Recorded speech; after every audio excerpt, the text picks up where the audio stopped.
Help me, I have nowhere to go. He gave me the address, but with a condition. The rain fell mercilessly on that December dawn in Chicago, while Sarah Jenkins clutched her 3-year-old son against her chest. Her last dollars had been spent on the bus that brought her there, and now she didn't even have a roof to protect Toby from the cold that was taking over the city. That's when he appeared. A tall man, approximately 40 years old, wearing a dark overcoat that seemed to cost more than she earned in 6 months. Harrison Sterling stopped before her, observing the scene with calculating eyes. "Please, sir, help me. I have nowhere to go with my boy," begged Sarah, her voice choked. Harrison studied her for a long moment. There was something familiar about that face, about those brown eyes that shone even under the rain. He took a card from his coat's inner pocket and wrote something on the back. "I will take you into my home," he said, handing over the paper. "But with one non-negotiable condition." Sarah held the card with trembling hands, feeling a mixture of relief and apprehension. Toby began to cry, and she rocked him automatically, waiting for the man to continue. "You will care for my daughter, Grace. She is 6 years old and needs special attention. Your son will be at a daycare during the day, and you will dedicate yourself entirely to the girl." Sarah's heart tightened. The idea of being separated from Toby, even temporarily, filled her with despair. But the icy wind cutting through her wet clothes and the boy's dry cough made her nod her head. "All right," she murmured. "I accept." Harrison signaled to a dark car waiting a few meters ahead. "My driver will take you to my house. Tomorrow at 7 in the morning we will discuss the details." Inside the warm car, Sarah could finally breathe. Toby fell asleep in her lap, still trembling a little. She looked out the window as they crossed the elegant neighborhoods of the North Shore, wondering what kind of situation she had gotten herself into. The mansion that rose before them was imposing, with well-kept gardens and a facade that breathed old money. A woman of about 60 greeted them at the door with a severe look that immediately fixed on Sarah's wet clothes. "I am Mrs. Martha, the housekeeper," said the woman coldly. "Mr. Harrison instructed me to show you to your quarters. Your function here is very specific. I hope you understand that." Sarah followed the housekeeper through wide hallways decorated with expensive paintings and antique furniture. Her wet sandals left marks on the marble floor, which made Mrs. Martha sigh with disapproval. "This will be your room," announced the housekeeper, opening the door to a simple but clean room. "The bathroom is at the end of the hallway. Early tomorrow, Mr. Harrison will explain your duties." After they were alone, Sarah laid Toby on the bed and finally allowed the tears to flow. The relief of having a roof was mixed with a deep anguish. What kind of man was he?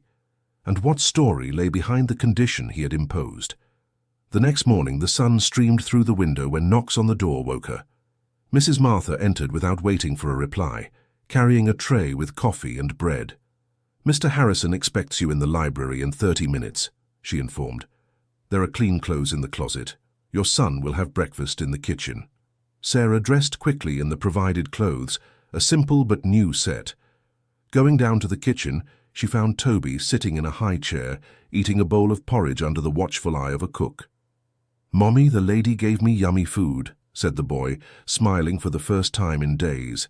Sarah's heart warmed, but soon tightened again when Mrs. Martha appeared.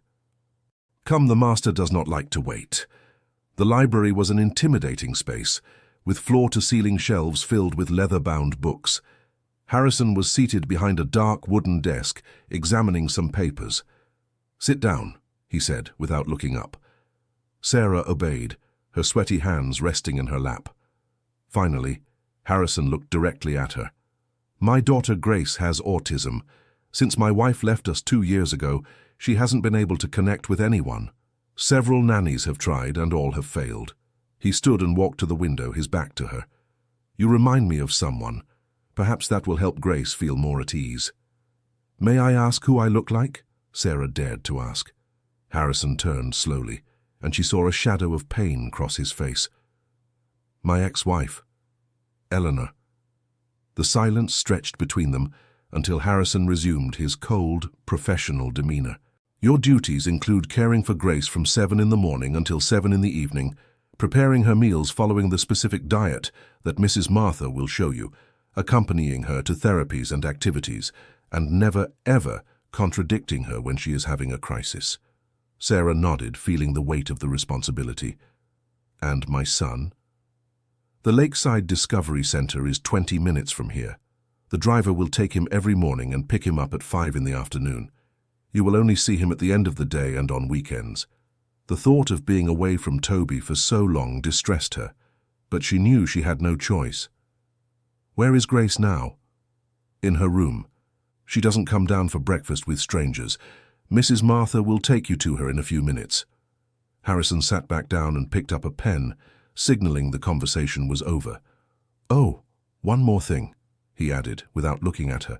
If in 3 months Grace does not show significant progress, you will both have to leave. That is how it works here. Sarah felt a chill down her spine. The threat was clear, and she realized she was in a kind of test on which her and her son's future depended. Mrs. Martha led her to the second floor, stopping in front of a door decorated with unicorn and butterfly stickers. Grace is in there, the housekeeper said in a low voice. She doesn't like loud noises or sudden movements. Yesterday was a particularly difficult day for her. Sarah took a deep breath before knocking lightly on the door. Grace? My name is Sarah. May I come in? There was no answer. Mrs. Martha slowly opened the door, revealing a large, colorful room. In one corner, sitting on the floor playing with building blocks, was a girl with light brown hair and large, expressive eyes. Grace looked up for a second when they entered, but soon returned her attention to the blocks as if the two of them didn't exist. Grace, this is Sarah. She will take care of you from today, Mrs. Martha said in a mechanical voice. The girl did not react. She continued stacking and knocking over the blocks in a repetitive sequence that seemed to calm her. Let her get used to your presence, the housekeeper whispered before leaving, closing the door behind her. Sarah stood there, watching the child. Grace was beautiful, with delicate features and impressive concentration for her age. After a few minutes, Sarah sat on the floor at a respectful distance, simply following the girl's rhythm. Do you like building towers? She asked softly. Grace did not answer, but Sarah noticed her movements became a little tenser, as if she were paying attention. I liked it too when I was little. I used to build castles with little stones I found in my grandmother's yard. Slowly, Grace stopped stacking the blocks. Her eyes moved in Sarah's direction, though she didn't look directly at her. My grandmother said each little stone had a different story. Some came from very faraway places. Grace picked up a blue block and twirled it between her fingers, as if considering Sarah's words. This blue reminds me of the sea. Have you ever been to the beach, Grace? The girl shook her head almost imperceptibly. It was the first direct reaction Sarah had managed to get. Dear listener, if you're enjoying the story, please take a moment to like and especially subscribe to the channel. It really helps us who are just starting out, now continuing. The first days were challenging. Grace maintained a strict routine that could not be altered. She woke up at 6:30, took a warm bath for exactly 10 minutes, wore only clothes made of soft fabrics, and always ate from the same plates. Sarah learned to respect these rituals, realizing that any change caused anxiety in the child. Mrs. Martha constantly supervised her, correcting every small mistake with sharp comments. Mrs. Eleanor left very specific instructions, the housekeeper would say. Nothing is to be changed. It was strange how Eleanor, even though absent, still dictated the rules of the house. Sarah wondered what kind of mother that woman was and why she had abandoned such a special daughter. During breaks while Grace rested, Sarah thought about Toby. The boy seemed to be adapting well to the daycare, coming home with colorful drawings and stories about new friends. But she felt she was missing precious moments of her own son's development. Mommy, why are you sad? Toby asked one night, climbing onto her lap. I'm not sad, sweetie, just a little tired, she lied, kissing the boy's forehead. Is the girl Grace nice? She's very special, Toby. Different from us, but special. Can I play with her someday? Sarah hesitated. Harrison had made it clear that the two children should not interact, but she didn't have the heart to explain that to her son. Maybe one day, dear. In the second week, something changed. Grace began to show curiosity about Sarah, discreetly watching her as she organized the room or prepared a snack. One day, while Sarah was humming a song she used to sing to Toby, Grace stopped playing completely. "Did you like the song?" Sarah asked gently. Grace didn't answer, but her eyes shone in a different way. "It was a song my mother sang to me when I was little. Would you like me to sing it again?" This time, Grace gave a slight nod. Sarah began to sing softly, a gentle melody about little birds and flowers. To her surprise, Grace slowly approached until she sat beside her on the rug. "Pretty song," whispered the girl, her first direct words to Sarah. Sarah's heart filled with emotion. It was a small miracle, and she knew she needed to nurture it carefully. From that day on, music became a bridge between them. Grace began to request specific songs and even tried to hum along with her thin, hesitant voice. Mrs. Martha noticed the change, but instead of being pleased, she showed a strange concern. "Don't fool yourself," she said to Sarah one afternoon. "Grace has gotten attached to other nannies before. It never lasts long." "Why not?" "Because Mr. Harrison doesn't allow it. When he notices she's connecting too much, he finds an excuse to dismiss the person." Sarah felt a chill down her spine. "Why?" "Ask him," the housekeeper replied bitterly. "But be careful. He doesn't like questions." That night Sarah couldn't sleep. Mrs. Martha's words echoed in her mind. If Harrison really sabotaged Grace's relationships, why did he do it? What kind of father was capable of denying his own daughter the chance to form bonds? The next morning Grace surprised her again. When Sarah entered the room, the girl was waiting, sitting on the bed, holding a drawing. "For you," said Grace, extending the paper. It was a simple drawing, made with colored pencils, showing two figures holding hands under a yellow sun. One was clearly an adult woman, the other a child. "Is that the two of us?" asked Sarah, moved. Grace nodded, a timid smile appearing on her face. "Thank you, Grace. It's the most beautiful drawing I've ever received." In that moment, Sarah made a decision. No matter what Harrison tried to do, she would not abandon that girl. Grace deserved to have someone who would fight for her, who would love her unconditionally, but she had no idea how complicated her life was about to become. The first major crisis happened on a rainy Thursday, when Grace had one of her anxiety attacks. Sarah was reading a story when the girl began to rock violently, covering her ears with her hands. "Noise, noise, noise," repeated Grace in a state of panic. Sarah tried to approach, but the girl shrank back even more. It was then that she realized what was happening. Outside, the gardeners were using machines to cut the grass. "Grace, look at me," said Sarah in a calm voice, positioning herself in the girl's line of sight. Grace kept rocking, but her eyes met Sarah's. "Let's breathe together, okay? In, out, in, out." Slowly, Grace began to match the rhythm of Sarah's breathing. The rocking subsided and she allowed Sarah to come closer. "Now let's sing our special song," suggested Sarah, starting to hum the melody about little birds. Grace joined her, her voice trembling but present. When they finished, the child let herself be hugged for the first time. "Thank you, Sarah," she whispered against her shoulder. Mrs. Martha had watched the entire scene from the doorway, without interfering. When the crisis passed, she approached Sarah. "In 2 years, no nanny has been able to calm Grace during an attack," admitted the housekeeper. "Mr. Harrison usually has to call the doctor to sedate her." "Why did no one try music before?" "Because Mrs. Eleanor used to sing to her," replied Mrs. Martha sadly. "After she left, Grace rejected any attempt at music. You are the first person she accepts singing with her." That revelation intrigued Sarah. What kind of relationship did Eleanor have with her daughter?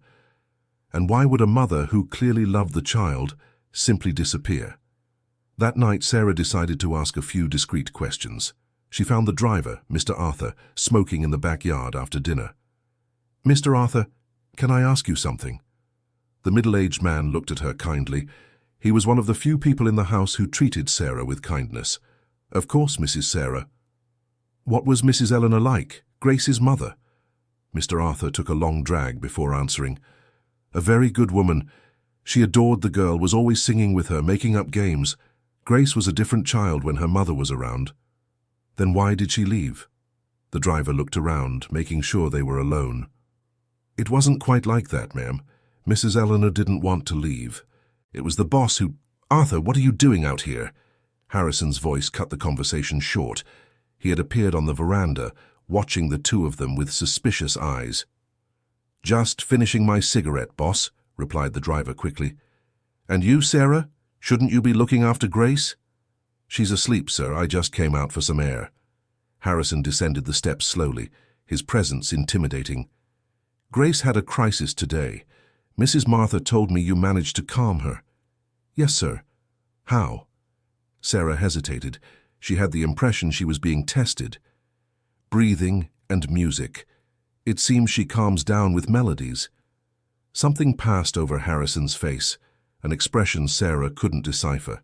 Music, he repeated quietly. Eleanor used to sing to her. Maybe that's why it works. Harrison studied her intensely, and Sarah felt like a specimen under a microscope.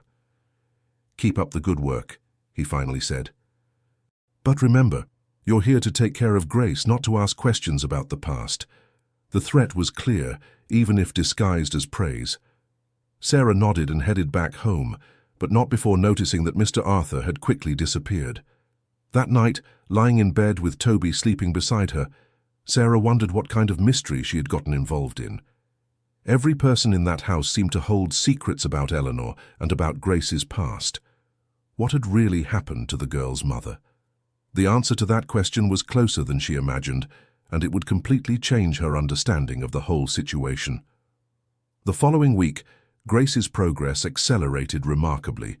The girl began actively seeking Sarah's company, asking her to tell stories, and even showing interest in toys that had been stored away for months. Sarah, are you going to leave? Grace asked one afternoon, as they were putting a puzzle together. Why are you asking that, sweetheart? Because the other aunties always left. Daddy said they didn't like me. Sarah's heart tightened. How could a father say something like that to such a fragile child? I'm not leaving, Grace, I promise. A real promise? A real promise. Grace smiled, and Sarah saw in that smile all the child's hope and vulnerability. In that moment, she knew she would do anything to protect that girl. But promises can't always be kept, especially when there are powerful forces working against them. The first indication that something was wrong came from Mrs. Martha. The housekeeper, who had never shown any sympathy for Sarah, suddenly began making strange comments.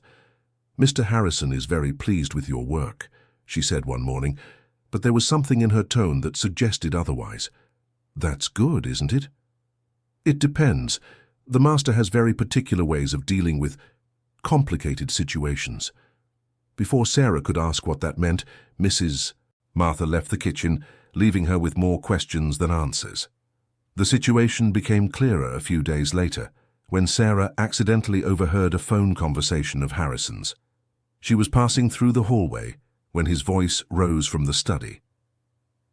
I know she's getting attached, Doctor. That's exactly what I wanted. Now I need to know if it's the right time for the next phase. Sarah stopped, her heart racing. No, I don't want her to suffer, but I also can't allow an unhealthy emotional dependency to develop. Eleanor always said that. There was a long pause. All right, I'll wait a few more weeks before making a decision. Sarah quickly moved away, her mind reeling. What next phase was that? And why did Harrison talk about Grace's attachment as if it was something negative? That night, she couldn't sleep. The pieces of a sinister puzzle were beginning to fit together in her mind. Harrison hadn't hired nannies to help Grace, but for some specific purpose that involved creating and then breaking emotional bonds. But why? What kind of cruel experiment was that? The answer came unexpectedly, through Toby. The boy had started asking questions about Grace, showing a natural curiosity about the girl his mother cared for. Mommy, why can I never play with Grace? Because her daddy doesn't allow it, sweetie. But why? Doesn't she like me? It's not that, Toby, it's complicated. The kids at the daycare say she's different, is it true? Sarah knelt before her son, choosing her words carefully. Grace is special, yes. Your brain works a little differently, but that doesn't make you any less important or less worthy of love. Like Lily in my class? She's different too, but she's my friend. Exactly like Lily. Then why doesn't Grace's dad let her have friends? Toby's innocent question revealed a painful truth. Harrison wasn't just controlling who cared for Grace, he was completely isolating her from the outside world. The next morning, Sarah observed Grace's routine with new eyes. The girl never left the house except for medical appointments.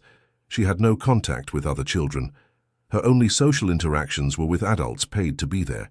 It was a gilded cage, and Grace didn't even realize she was a prisoner. Determined to understand the situation better, Sarah decided to be more observant. She began paying attention to the smallest details in the house, searching for clues about the past and Harrison's true intentions. That's how she discovered the photo albums hidden in the library. One afternoon, when Harrison was in meetings and Grace was napping, Sarah ventured into the library. She was looking for children's books when she noticed a low shelf with a few albums pushed to the back. The first album showed a happy family. A younger Harrison, with a genuine smile, hugged a beautiful woman with brown hair and expressive eyes, and there in the woman's arms was baby Grace. But it was while flipping through the following pages that Sarah got a shock. The woman in the photos was almost identical to her. The same face shape, the same hair color, even the same apparent height. "Eleanor," murmured Sarah, finally understanding why Harrison had hired her. The photos told a story of love and happiness that contrasted drastically with the somber atmosphere of the current house. Eleanor and Grace appeared in several images, playing in the garden, reading together, Grace laughing in her mother's arms. The more she flipped through, the more Sarah realized that Grace had been a normal child until about age 4. The photos showed a playful and sociable girl interacting naturally with other people. What had changed? The answer was in the last pages of the album. The photos became rarer and more formal, or Eleanor appeared less frequently, and when she did, her smile seemed forced. Grace gradually became more withdrawn in the pictures. The last photo showed Eleanor hugging Grace in what looked like an airport. Both were crying. Found something interesting? Sarah almost dropped the album. Harrison was standing in the library doorway, watching her with an unreadable expression. "I was looking for books to read to Grace," she stammered. "And you thought you'd find children's stories on the personal album shelf." Sarah had no answer. She had been caught red-handed, and now she would face the consequences. Harrison entered the library and closed the door behind him. The sound of the key turning in the lock made Sarah's heart beat even faster. "Sit down," he ordered, pointing to an armchair. She obeyed, still holding the album. Harrison positioned himself in front of her, intimidating. "So, you want to know about Eleanor?" It wasn't a question, it was a statement. Sarah nodded slightly. "My ex-wife was an idealistic woman. She believed love was enough to solve any problem." He began pacing the library, his hands clasped behind his back. When Grace was diagnosed with autism, Eleanor refused to accept reality.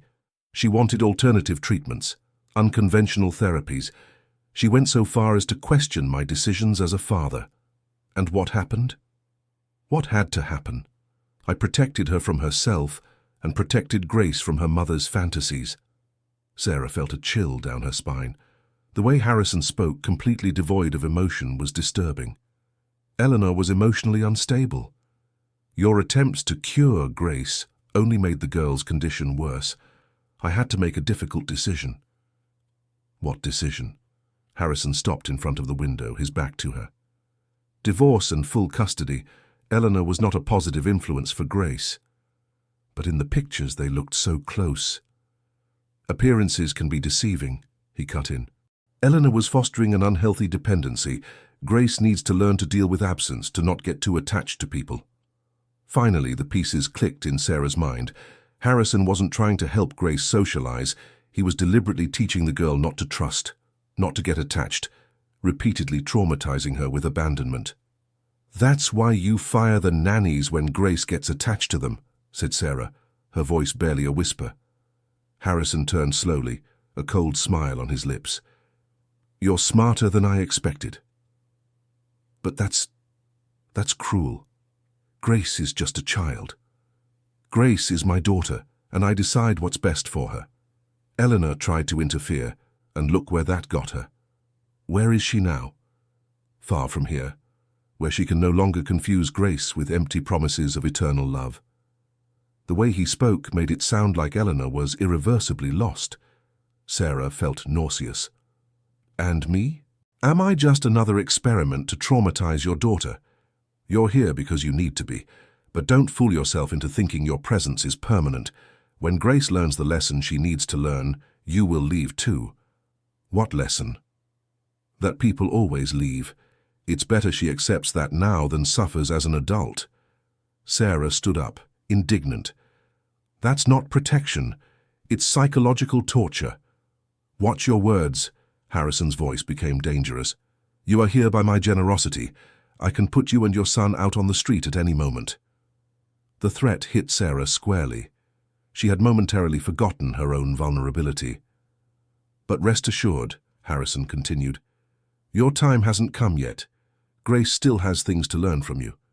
He walked to the door and unlocked it. I suggest you return to your duties. And Sarah, forget this conversation. It would be very bad if Grace heard something that confused her even more. Sarah left the library on shaky legs. Everything around her had changed. The mansion was no longer a refuge, but the setting for a cruel psychological experiment. And she wasn't a nanny, she was an instrument in the manipulation of an innocent child. But there was something Harrison hadn't expected. Sarah was not willing to participate passively in his sadistic plan. Dear listener, if you're enjoying the story, please take a moment to like and especially subscribe to the channel. It really helps us who are just starting out. Now, continuing. That night, Sarah could barely sleep. Every time she closed her eyes, she saw Harrison's cold smile and heard his words about teaching Grace not to get attached to people. The idea that she was being used to hurt an innocent child made her sick. Toby, lying beside her, slept peacefully, oblivious to his mother's emotional turmoil. Sarah watched him, thinking how devastating it would be if someone deliberately traumatized him the way Harrison was doing to Grace. The next morning, she tried to act normally with Grace, but the girl, with her keen sensitivity, sensed something was different. "Sarah, are you sad?" asked Grace, gently touching her arm. "No, sweetheart, just a little tired." "When I'm sad, you sing to me. Do you want me to sing for you?" The innocence of the offer almost made Sarah cry. How could Harrison deliberately break the heart of such a pure child?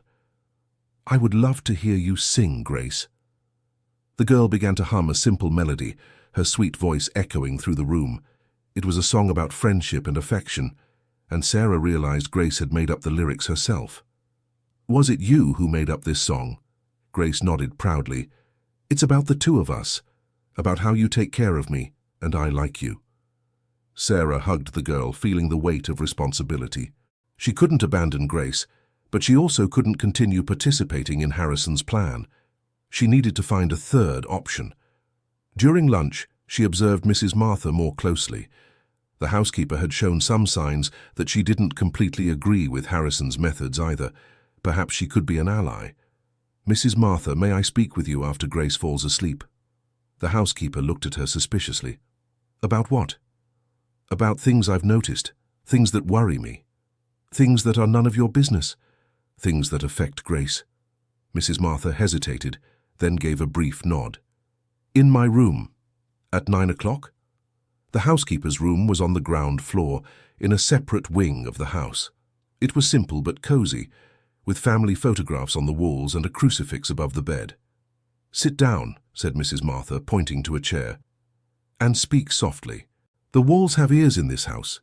Sarah told her about the conversation with Harrison in the library, about the photos of Eleanor, and about her suspicions regarding the true purpose of the nannies. Mrs. Martha listened to everything in silence, her serious face growing even darker. "You shouldn't have touched those albums," she said finally. "But now that I know, I can't pretend I don't. Mrs. Martha, is this right?" The housekeeper sighed deeply. "I've worked in this house for 15 years. I saw Grace being born. I saw Eleanor care for her with so much love. And I saw it all fall apart. What really happened? When Grace was diagnosed, Mr. Harrison changed completely. Before, he was a kind man, a good husband and father, but his daughter's autism awakened something in him, an obsessive need for control. Mrs. Martha stood up and went to the window, looking out at the dark garden. Eleanor tried to resist. She wanted Grace to have a normal life with other children, with affection and spontaneity. But Mr. Harrison was convinced that would only harm the girl. And then? The arguments got worse. Eleanor threatened to take Grace away. That's when he did something terrible. Sarah leaned forward, her heart tight. What did he do? He fabricated evidence that Eleanor was mentally unstable. He paid doctors to testify that she had psychiatric disorders. In court, she looked like an unbalanced woman trying to kidnap her own daughter. The revelation hit Sarah like a punch to the stomach. And Eleanor? She lost all rights to Grace. The last time I saw her was the day of the hearing.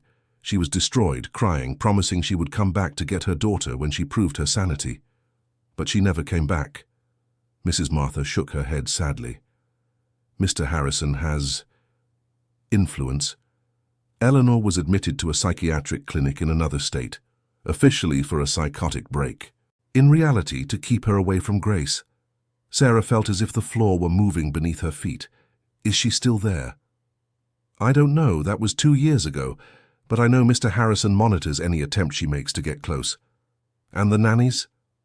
All chosen because they physically resemble Eleanor.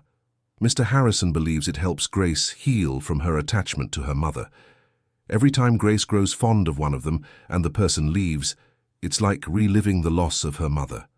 Sarah rested her head in her hands, trying to process the enormity of the cruelty she had discovered. Why did you never report it? To whom? Mr. Harrison is a powerful man with connections everywhere. Who would believe the word of a housekeeper against his? But what about Grace? Doesn't she deserve to know the truth about her mother? Grace barely remembers Eleanor now. Mr. Harrison systematically erased all the memories, all the traces. Those albums you found are the only ones left, and I didn't even know they still existed. Mrs. Martha sat back down, seeming to carry the weight of years of silence. Do you want some advice, girl?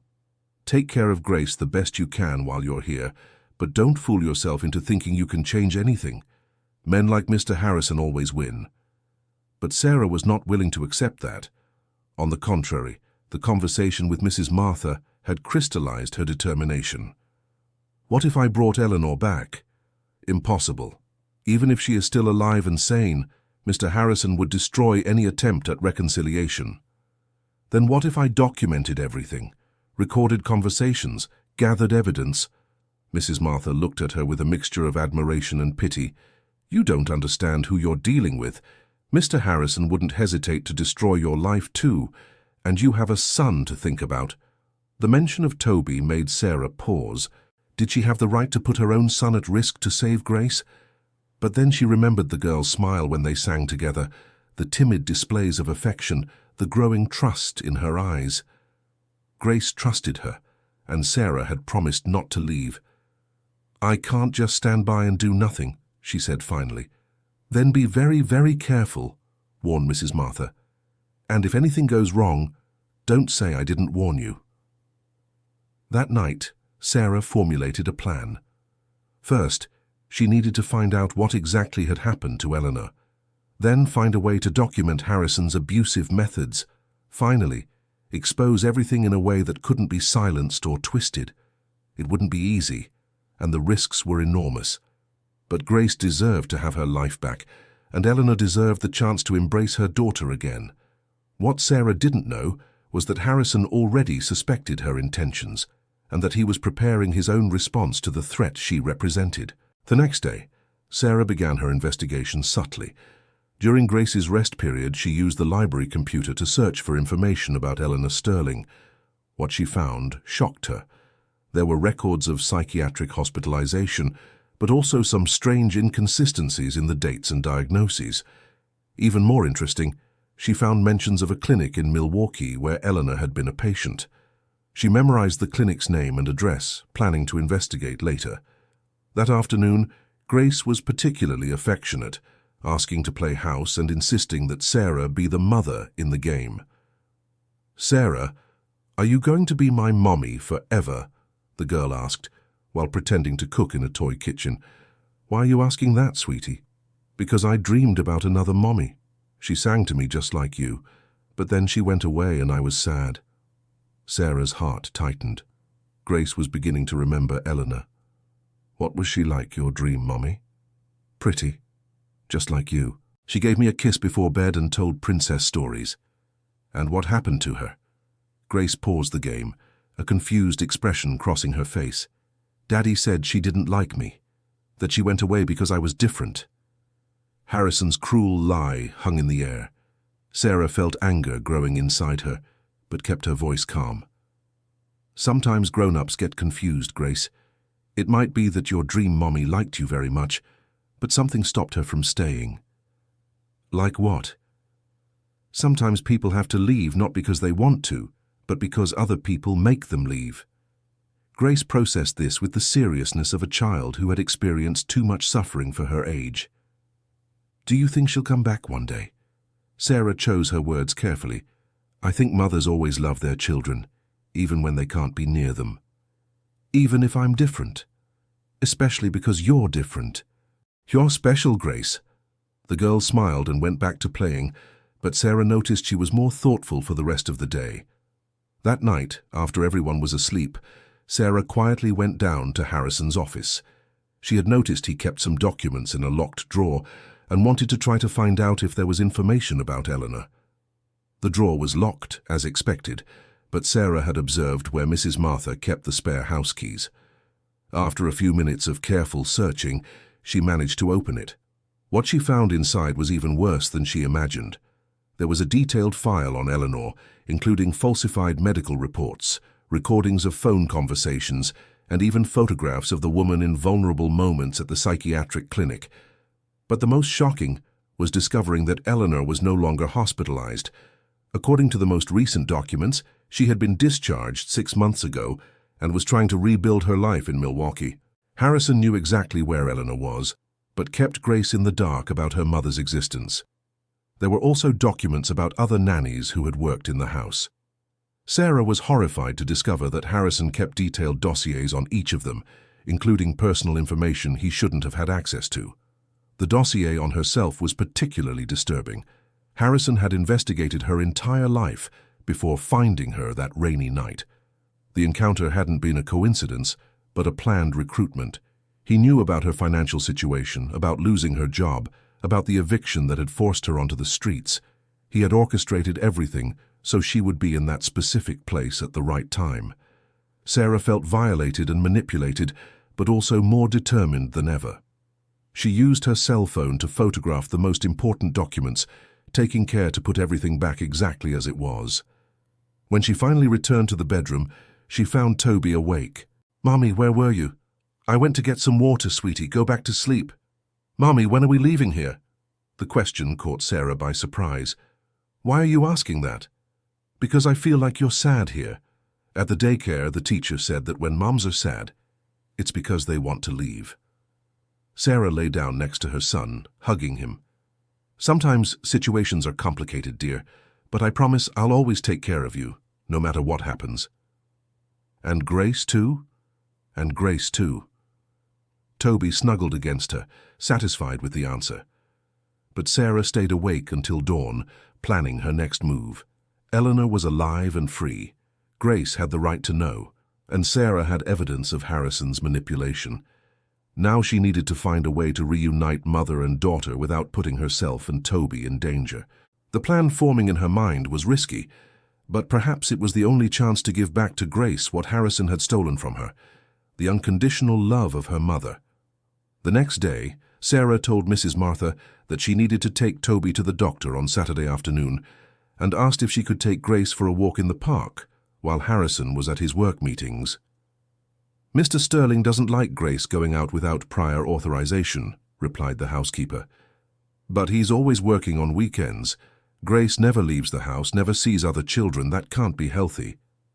Mrs. Martha hesitated, clearly torn between following the rules and doing what she thought was right for the girl.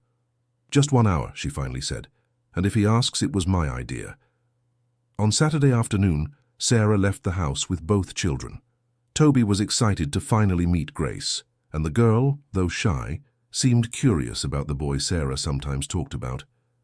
But instead of going to the park, Sarah headed to Milwaukee, using the money she had saved to pay for the bus ticket.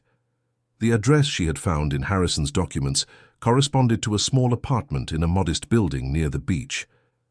Sarah grew nervous when she rang the doorbell, not knowing what she expected to find. The woman who opened the door was unmistakably the Eleanor from the photographs, though she looked thinner and with deep, dark circles under her eyes. When she saw Grace, her eyes filled with tears. "My God, Grace!" The girl hid behind Sarah, confused, but Sarah noticed her eyes were fixed on Eleanor's face, as if some distant memory was trying to surface. "You are Eleanor, aren't you? Grace's mother?" Eleanor nodded, unable to speak. Her hands trembled as she slowly approached her daughter. "Grace, sweetheart, do you remember Mommy?" Grace looked at Sarah, seeking guidance. There was recognition in her eyes, but also confusion. "She's the mother from my dream," she whispered to Sarah. "It's not a dream, sweetie," Sarah said gently. "She's your real mother." Eleanor knelt down to Grace's level, tears streaming down her face. "I never stopped loving you, my little one. Not for a single day. Daddy said you left because you didn't like me. That's not true, Grace. I never, ever left by choice. Daddy kept me from staying with you." Grace processed this, her young mind struggling to understand the complexities of the adult situation. "Do you want to stay with me now?" "More than anything in the world." It was then that Grace slowly took a step toward her mother. Eleanor hugged her as if she would never let go, and they both cried together. Sarah watched the scene with a heavy heart, knowing she had done the right thing, but also knowing the consequences could be devastating.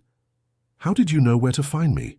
Eleanor asked when they had finally calmed down. Sarah told her about her work at Harrison's house, about discovering the documents, and about her determination to reunite mother and daughter.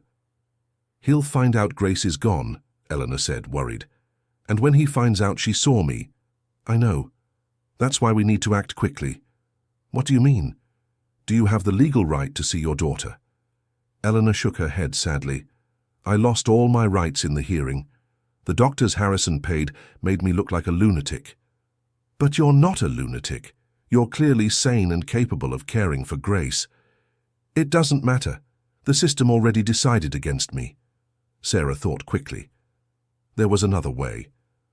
What if we publicly expose what Harrison did? If we show the evidence of manipulation? What evidence? Sarah showed the photos she had taken of the documents. Eleanor turned pale, seeing the dossier her ex-husband kept on her. This is illegal surveillance. Stalking." "Exactly. And there's more.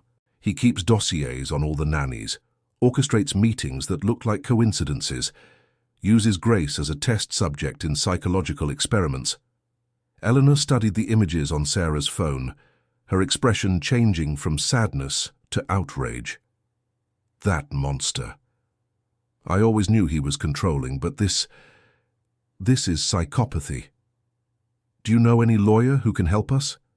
"I know someone, an attorney who helped me during the divorce.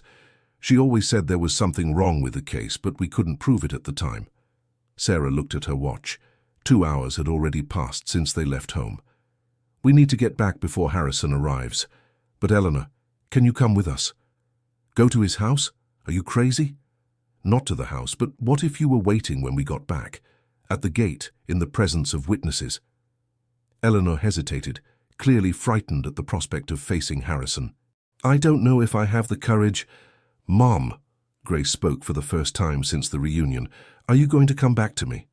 The innocent plea from her daughter was like an injection of courage for Eleanor. "Yes, my daughter.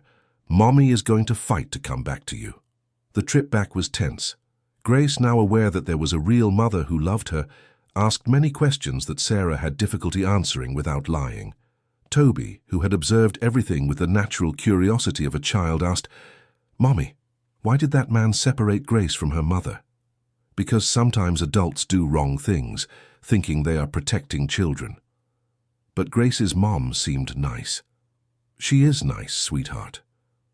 Then why did he lie? Toby's innocent question revealed the cruel simplicity of the situation. There was no justification for what Harrison had done. When they arrived back at the mansion, Harrison had not yet returned, but Mrs. Martha was waiting for them with a worried expression. "Where were you? It's been 3 hours." "The doctor's appointment took longer than we expected," lied Sarah. Mrs. Martha studied her suspiciously, but asked no further questions. Grace ran to her room, clearly agitated by the day's experience. "Sarah," the girl called when they were alone, "do you think Daddy will be mad if he knows I saw Mommy?" The question revealed that Grace instinctively understood there was something wrong with the situation. "Do you want to see your mother again?" "Very much. She hugged me like in my dreams." "Then we'll find a way to make that happen, okay?" Grace nodded, trusting Sarah completely. But when Harrison came home that night, it was evident something had changed. His gaze was more penetrating, his questions more direct. "How was Grace's outing?" he asked during dinner. "She really liked the park," Sarah answered carefully. "Which park did you go to?" Sarah had prepared for this question. "Acclimation Park. Grace loved the ducks on the pond." Harrison nodded, but Sarah noticed he wasn't completely convinced. "And Toby, how was the doctor's appointment?" "Routine. Just a checkup." After dinner, Harrison asked to speak with Sarah privately. Her heart raced as she followed him to the study. "Close the door," he instructed. Sarah obeyed, feeling like prey in a trap. "Sarah, you've been different lately. More reserved, more thoughtful." "I'm just focused on my work, sir." And Grace has been asking strange questions. Today she asked me about her mother." Sarah's blood ran cold. "Children are sometimes curious about that." "True, but Grace specifically asked if her mother was dead or just far away." Sarah tried to keep her expression neutral. "Maybe some child on television made her think about it." "Grace doesn't watch television, you should know that." Harrison's tone was becoming more threatening. "Sarah, I'm going to ask this only once. Did you do something you shouldn't have today?" It was the moment of truth. Sarah could lie and try to buy time, or she could face the situation head-on. "I took Grace to see her mother," she said, raising her chin defiantly. The silence that followed was deafening. Harrison stood up slowly, his face twisting into an expression of cold fury. "You did what?" "Eleanor is Grace's mother. She has the right to see her daughter." "You have no idea what you've just done." "Yes, I do. I reunited a girl with the mother who loves her." Harrison walked toward her, intimidating. "You violated my trust, put my daughter in danger, and interfered in matters you don't understand." "I understand perfectly. You separated a mother from her daughter through lies and manipulation." "Eleanor is mentally unstable. She could have hurt Grace." "The only person who has hurt Grace is you," Sarah replied courageously. "With your lies, your isolation, your cruel psychological experiments." Harrison's expression turned dangerous. "You and your son will leave my house right now." "Fine. But Grace will learn the truth about her mother. Grace will forget what happened today. I'll make sure of that. You can't force a child to forget she loves her mother." Harrison moved toward the phone. "I'll call security to escort you out." "Go ahead. But know that I have evidence of everything you've done. Documents, photos, recordings." This made Harrison pause. "What evidence?" Sarah took out her phone and showed some of the photos she had taken. "Your dossiers on the nannies, on Eleanor, on me. Evidence that you orchestrated our meeting, that you keep Grace isolated on purpose, that you lied about Eleanor's mental state." Harrison tried to grab the phone, but Sarah stepped back.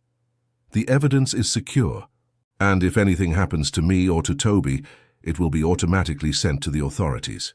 It was a lie, but it sounded convincing. Harrison studied her intensely, calculating his options. "What do you want?" "For Grace to have access to her mother, for Eleanor to regain her parental rights, for you to share custody like normal divorced parents." "Impossible." "Then get ready to see all of this exposed publicly." The standoff lasted for several minutes. Finally, Harrison spoke. "You have 48 hours to leave my house. After that, if I see you or your son around, I'll call the police." "And Eleanor?" Eleanor will not come near my daughter while I'm alive." Sarah realized she wouldn't get anything more from him at that moment, but she had planted a seed of doubt, and that might be enough to allow Eleanor to act legally. "Fine, but this isn't over." "Oh, yes, it is," said Harrison with an icy smile.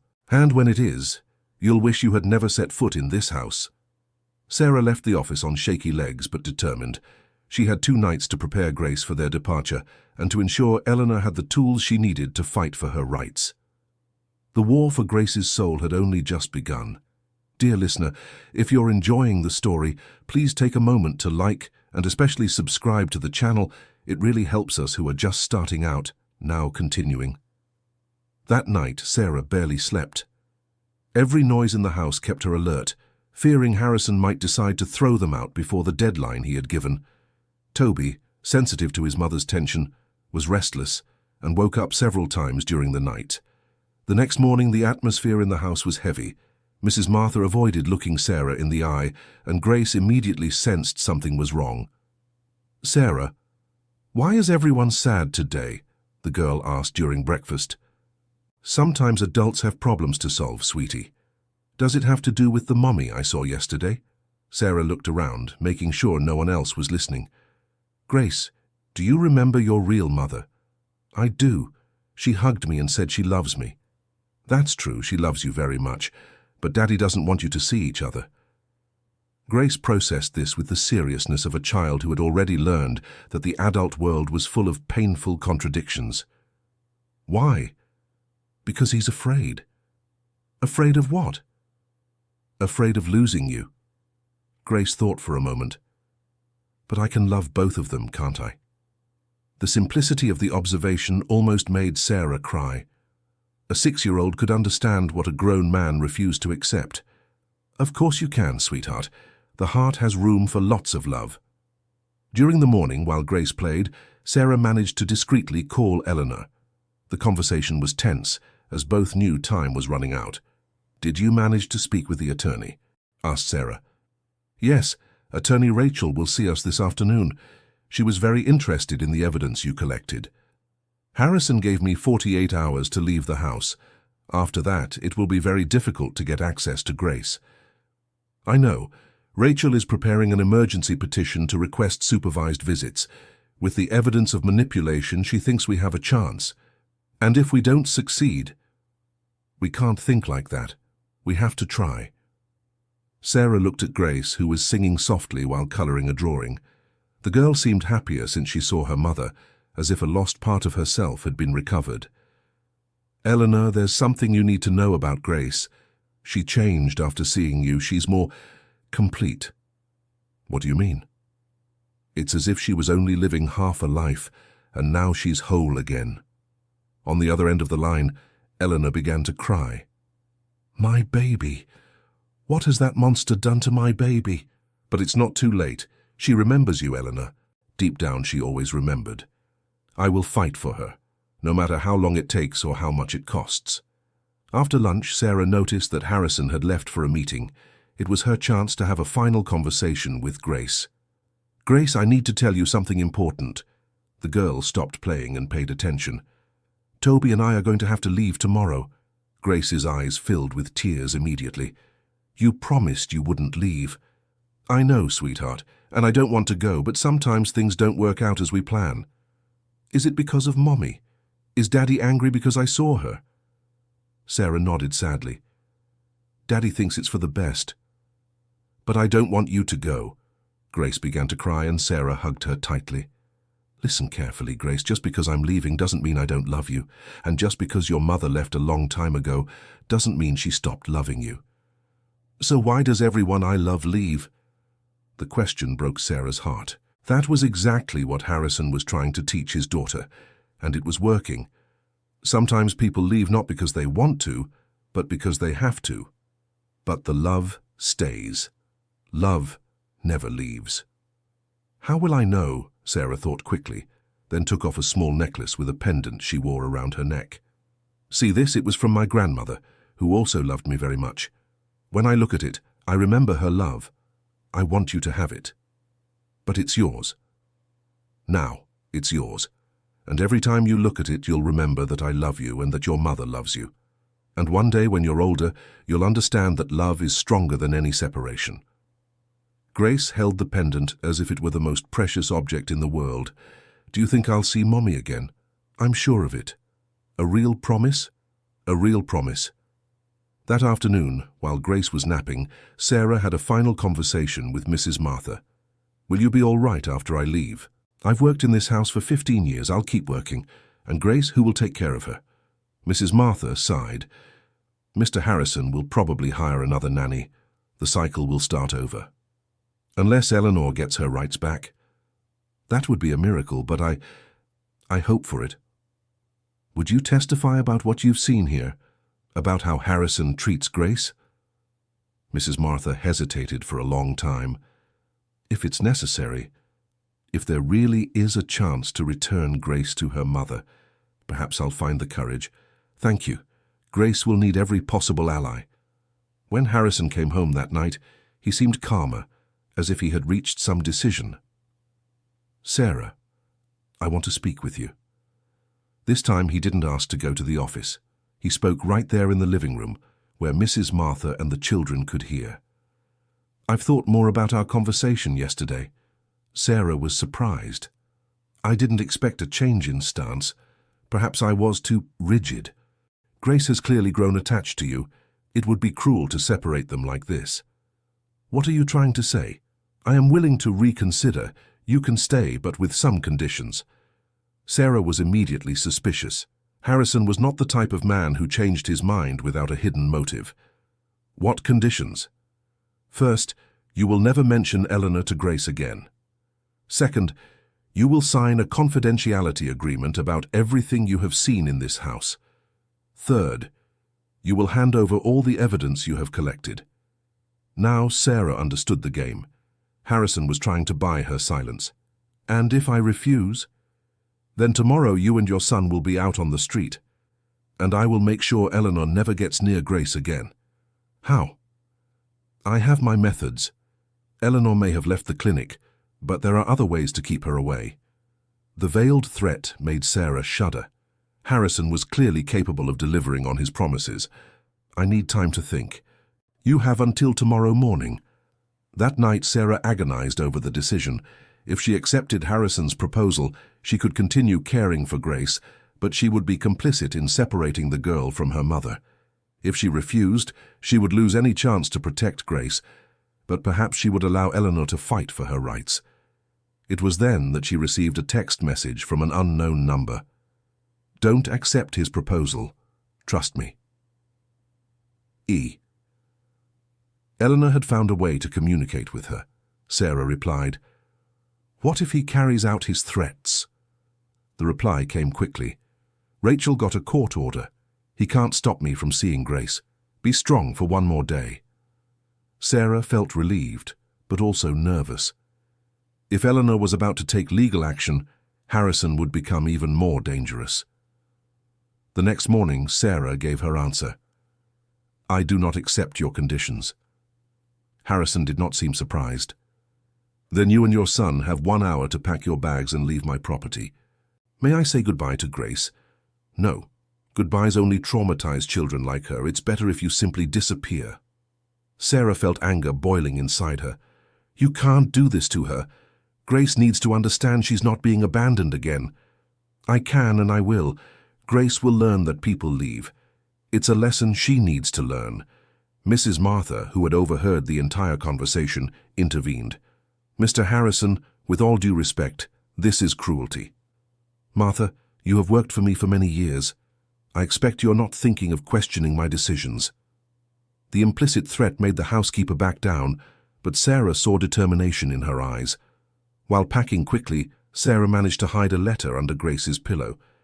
In the letter, she explained that she had to leave, but that she loved the girl, and that one day she would understand everything. Toby cried when he learned they had to leave. "But I like it here, Mom, and I like Grace." "I do too, sweetie, too. But sometimes we have to leave places we like. Will I see Grace again?" "I hope so." When they were about to leave, Grace appeared at the top of the stairs, still in her pajamas. "Sarah, where are you going?" Harrison tried to stop her, but Grace ran down and threw herself into Sarah's arms. "You said you weren't leaving." "I know, sweetheart, but sometimes things change. It's because of Mommy, right? Daddy is mad because you took me to see her." "Grace, go back to your room," ordered Harrison. "No, I want to stay with Sarah." Grace clung to Sarah with all the strength in her skinny little arms. "Sweetheart, look at me," said Sarah, kneeling to the girl's level. "Do you remember what we talked about yesterday? About how love stays even when people leave?" Grace nodded, tears streaming down her face. "Do you have the pendant?" Grace showed the cord around her neck. "Every time you miss her, touch it and remember that you are loved. Remember that." "By me, by your real mother, by many people." "Grace, enough," shouted Harrison. "Go to your room now.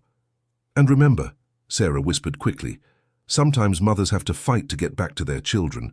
Be patient." Harrison forced Grace to let go, carrying the crying girl upstairs.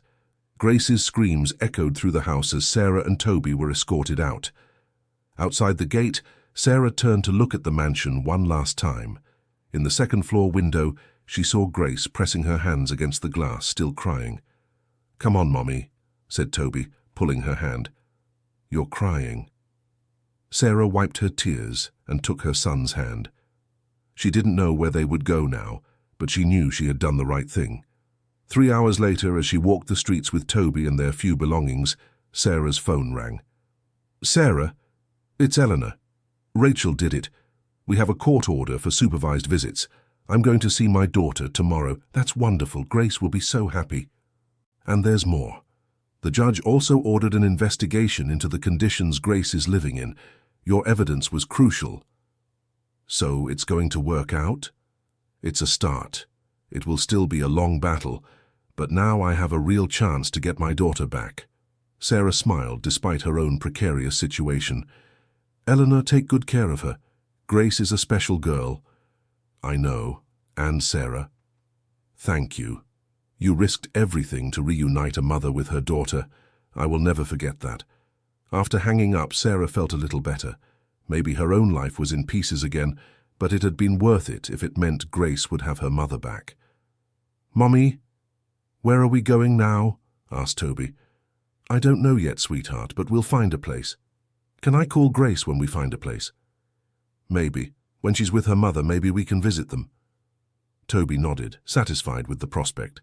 As they walked through the city, Sarah thought of Grace touching the pendant and remembering she was loved. She thought of Eleanor, preparing to hug her daughter for the first time in 2 years. She thought of the possibility that love, after all, was stronger than control and manipulation. And for the first time in days, she felt hopeful about the future. The battle for Grace's soul was far from over, but now there was at least a chance that love could win. 2 weeks later, Sarah received an unexpected call. She and Toby were staying in a temporary shelter while she looked for work when the phone rang. "Sarah, it's Attorney Rachel, Eleanor's lawyer. Do you have a moment to talk?" "Of course. I'd like to know if you would be willing to testify in the custody case. Your experience in Harrison's house and your observations about Grace's behavior would be very valuable." Sarah hesitated. Testifying would mean facing Harrison in court, subjecting herself to aggressive questioning and possible retaliation. "Could he sue me for invasion of privacy or something?" "It's possible he might try, but the evidence you collected is admissible in court, especially considering a child's welfare. And we have other elements that corroborate your version." "What other elements?" Mrs. Martha decided to testify, and we managed to locate 2 of the previous nannies who are willing to tell their experiences. Sarah was surprised. Mrs. Martha had found her courage after all. "And Grace? How is she?" "It's difficult. Eleanor can only visit her for 2 hours a week, always supervised by a psychologist. Grace is confused but clearly happy to see her mother, and Harrison? Furious. He's doing everything to make the visits difficult and challenging every court decision. But your credibility is being questioned, especially after the psychologist reported concerning behaviors." "What behaviors?" "Grace is afraid to contradict her father. During visits, she constantly looks at the camera, as if she's being watched." It's evident she lives under constant psychological pressure. Sarah felt her heart tighten. Grace was paying the price for the war between her parents. I'll testify, she decided. Grace deserves to have someone fighting for her. Great. The hearing will be next week. In the days leading up to the hearing, Sarah prepared herself mentally and emotionally. She knew Harrison would try to discredit her, question her motivations, and perhaps even threaten to reveal personal aspects of her life. But she also knew she had a moral responsibility to Grace. The day of the hearing was tense from the start. Sarah arrived early at the courthouse and saw Eleanor waiting nervously in the hallway. The two briefly hugged. "How are you?" asked Sarah. "Terrified. And you?" "Me too, but determined." When Harrison arrived with his lawyers, he avoided looking in their direction. He seemed confident, but Sarah noticed signs of tension in his posture. The hearing began with Harrison's lawyer presenting arguments about Grace's need for stability, claiming that changes in custody would be harmful for a child with autism. "My client has dedicated the last 2 years to creating a controlled and safe environment for his daughter," argued the lawyer. "The reintroduction of unstable elements could cause irreversible damage." When it was the defense's turn, Attorney Rachel went straight to the point. Stability does not mean isolation. Security does not mean depriving a child of a mother's love.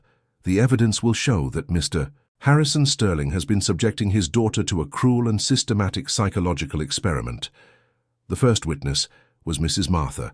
The housekeeper, nervous but determined, reported years of observations about Harrison's behavior with Grace and with the nannies. "He didn't want Grace to become attached to anyone," she testified. "He said it was for the girl's own good, but I saw how she suffered every time a nanny left." "And the nannies? Did they all physically resemble Grace's mother?" "Yes, all of them. He deliberately chose women who reminded him of Mrs. Eleanor." When it was Sarah's turn to testify, her legs felt weak as she walked to the witness stand. Harrison stared at her with cold eyes, but she focused on thinking of Grace. Attorney Rachel conducted the questioning carefully, allowing Sarah to report her observations of Harrison's behavior, the discovery of the documents, and Grace's emotional progress when reunited with her mother. "The difference in Grace when she saw her mother was immediate and dramatic," testified Sarah. "It was as if a lost part of her had been restored." When it was time for cross-examination, Harrison's lawyer was relentless. "Miss Jenkins, you are not a mental health professional, correct?" "Correct." "You have no training in child psychology or autism?" "No." "And your motivation for spying on my client and stealing private documents from his home wouldn't simply be gratitude for him taking you off the streets?" "Objection," interrupted Attorney Rachel. "I'll rephrase. Miss Jenkins, weren't you in a difficult situation when my client generously offered you employment and housing?" "I was in a difficult situation, yes. And isn't it true that you violated my client's privacy by photographing personal documents?" "I photographed evidence that he was manipulating and traumatizing an innocent child." The lawyer tried to continue the attack, but Sarah stood firm, always returning to Grace's well-being as her motivation. The climax of the hearing was the testimony of the psychologist who supervised Eleanor's visits with Grace. "Grace shows clear signs of abandonment trauma," reported the professional, "but not related to her mother. On the contrary, her separation anxiety is related to the fear that loved ones will be forced to leave." "Can you elaborate?" "The child has developed a behavioral pattern where she strives excessively to please authority figures, fearing that any displeasure will result in abandonment. This is not a natural behavior of autism, but a response to repeated trauma." "And what is your professional recommendation?" "Grace needs genuine emotional stability, not rigid control. The relationship with her biological mother has proven beneficial for her emotional development." When Harrison finally testified in his own defense, his version of events sounded mechanical and rehearsed. He insisted that all his actions were motivated by Grace's well-being, but failed to satisfactorily explain why he isolated his daughter from normal social contact. The most powerful moment came when the judge asked directly, "Mr. Sterling, why do you consider it harmful for your daughter to have contact with her biological mother?" Harrison hesitated, clearly not expecting such a direct question. "Eleanor is unstable." She could confuse Grace with unrealistic expectations. But current medical reports indicate that the ex-wife is mentally stable and capable of parental care. What specific evidence do you have of current instability? Harrison could not provide a convincing answer. After 3 days of trial, the judge withdrew to deliberate. The wait was agonizing for everyone involved. When the court was reconvened, the judge began his decision with a statement that surprised everyone. This case illustrates a particularly disturbing situation where a child's well-being was subordinated to the controlling impulses of an adult. The evidence presented demonstrates a systematic pattern of emotional isolation and psychological manipulation. Sarah held Eleanor's hand, both nervous about the verdict. Therefore, this court determines that custody of Grace Sterling be transferred to Eleanor Sterling, with supervised visits for the father on weekends. Furthermore, I order that Grace be accompanied by a psychologist specializing in childhood trauma. Eleanor began to cry with relief. After 2 years, she would finally have her daughter back. Harrison remained motionless, his face a mask of contained fury. "There is more," continued the judge. "Mr. Harrison Sterling is prohibited from interfering with Grace's medical or educational decisions without the mother's and the court's approval. Any violation of this order will result in the complete loss of visitation rights." After the trial, in the courthouse hallway, Eleanor hugged Sarah for a long time. "I have no words to thank you for what you did," she said, crying. "You gave me back my daughter. How did Grace react when she found out?" "She doesn't officially know yet.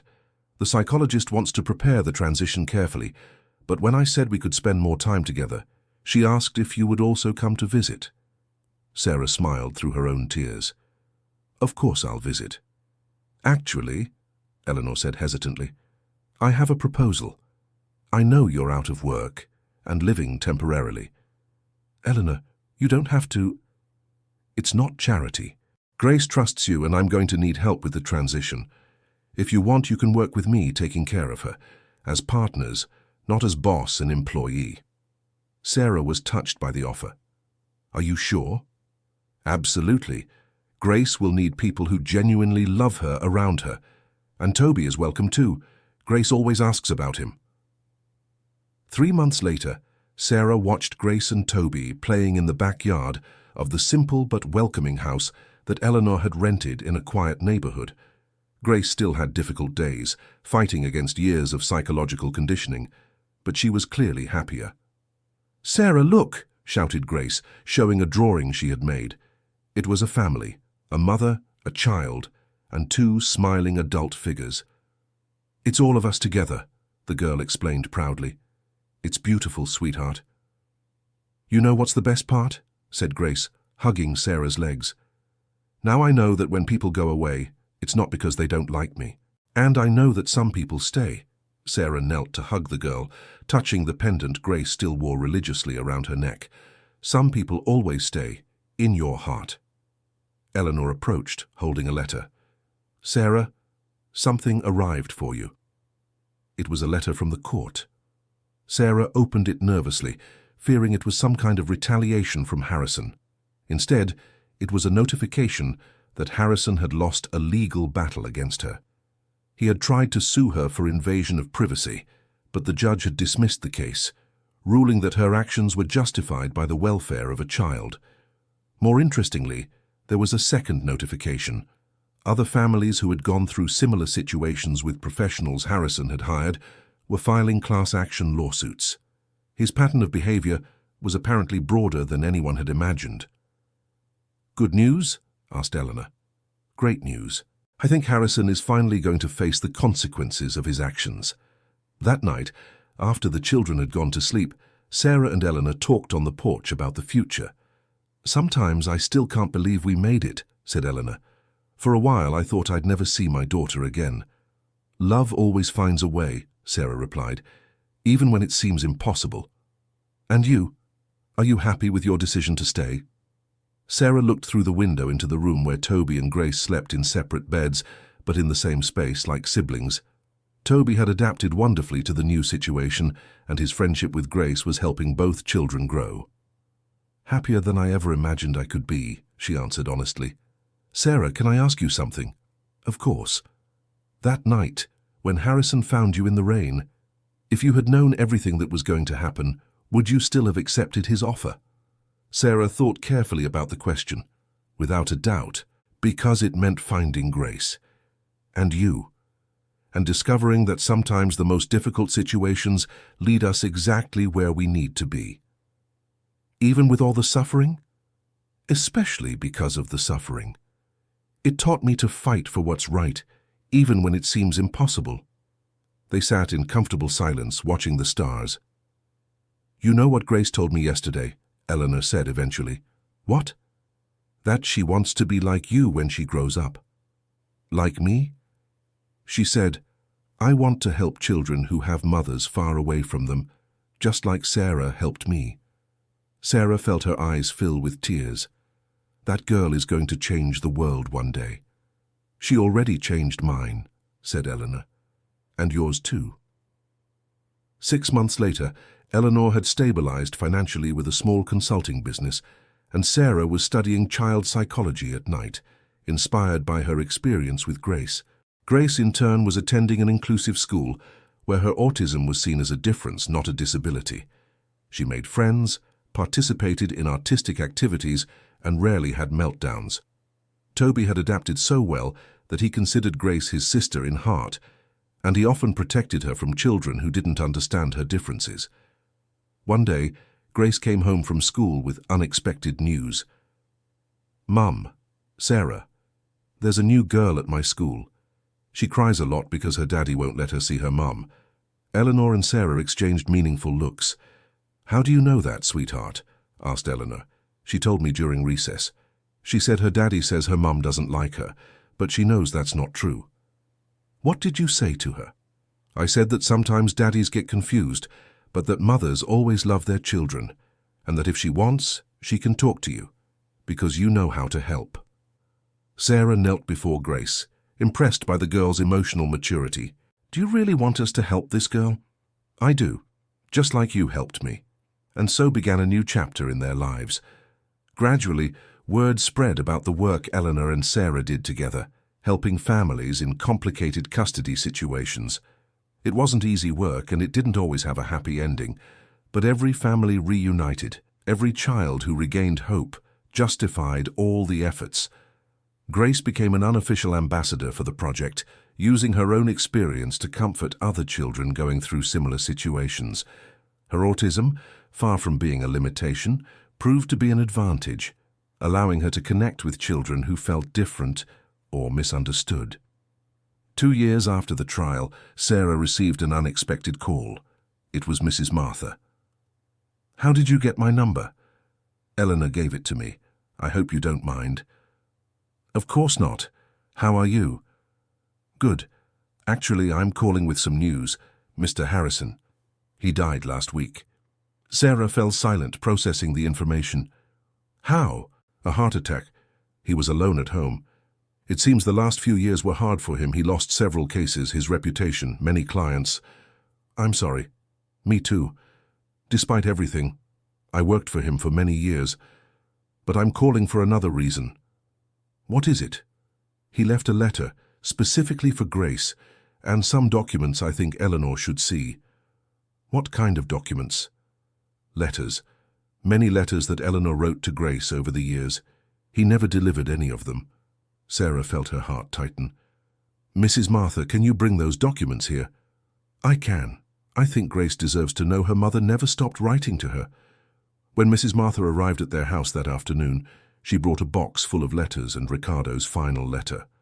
Eleanor cried reading the very letters she had written desperately during the years of separation. There were hundreds of them, each full of love, longing, and promises that she would never give up on her daughter. Harrison's letter to Grace was more complicated. In it, he tried to explain his actions, claiming he always wanted to protect her, but acknowledging he had made mistakes. Should we show this to Grace? Asked Eleanor. She has the right to know, replied Sarah. But maybe we should consult the psychologist first. Dr. Bennett, who had been following Grace since the trial, recommended they read the letter together, allowing Grace to ask questions and process the information at her own pace. Grace listened to everything carefully, occasionally touching the pendant on her neck. "Was Daddy sad?" she finally asked. "Very sad," Eleanor answered carefully. "Sometimes when people are very sad, they make poor choices. Did he love me?" "In his own way, yes. But true love doesn't try to control or hurt. Like your love for me." "Exactly." Grace thought for a moment. "Can I keep his letter? Not to read now, but for when I'm older and understand better." "Of course, sweetheart. And Mommy's letters. Can I read some?" Eleanor smiled through her tears. "They were all written for you." That night, Grace fell asleep, hugging a pile of love letters her mother had written during the difficult years. It was the closing of a painful cycle and the beginning of a new understanding of the power of persistent love. 5 years had passed since that rainy night when it all began. Sarah, now a psychology graduate, officially worked as a family therapist, specializing in reunification. Eleanor had expanded her business and become an advocate for children's rights.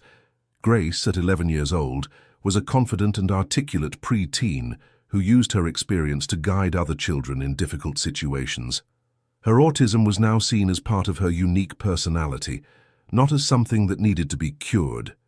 Toby, at 8 years old, considered Grace his big sister and often defended her at school against any form of discrimination.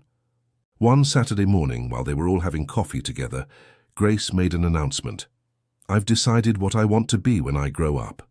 "What?" asked Eleanor and Sarah at the same time. "I want to be a lawyer, like Attorney Rachel, to help kids like me stay with their mums." "That's a wonderful choice," said Sarah, "but I also want to study psychology, like you, to understand why some adults make bad choices." Eleanor hugged her daughter. "You can be anything you want, my love." "I know, I learned that from you." That afternoon, while the children played in the backyard, Sarah and Eleanor reflected on the journey they had taken. "Sometimes it still feels surreal," said Eleanor. "How a story ended so well when it started so terribly." "Perhaps because we never gave up," replied Sarah. "Not you, not me, not Grace." "Do you think she really remembers what it was like before?" "Some details, probably. But the most important thing is that she remembers what it's like to be loved unconditionally." "And Harrison, do you still think about him?" Sarah considered the question carefully. "Sometimes, not with anger, but with sadness. He lost so much because of his own fear. He could have had a beautiful relationship with Grace if he had chosen love instead of control." "Do you think he knew in the end that he was wrong?" "The letter suggests he did." "Maybe that counts for something."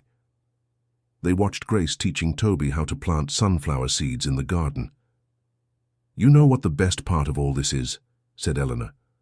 "What?" "Grace isn't just healed from the trauma. She's using the experience to help others. The suffering has turned into strength." "That's how it should always be," agreed Sarah.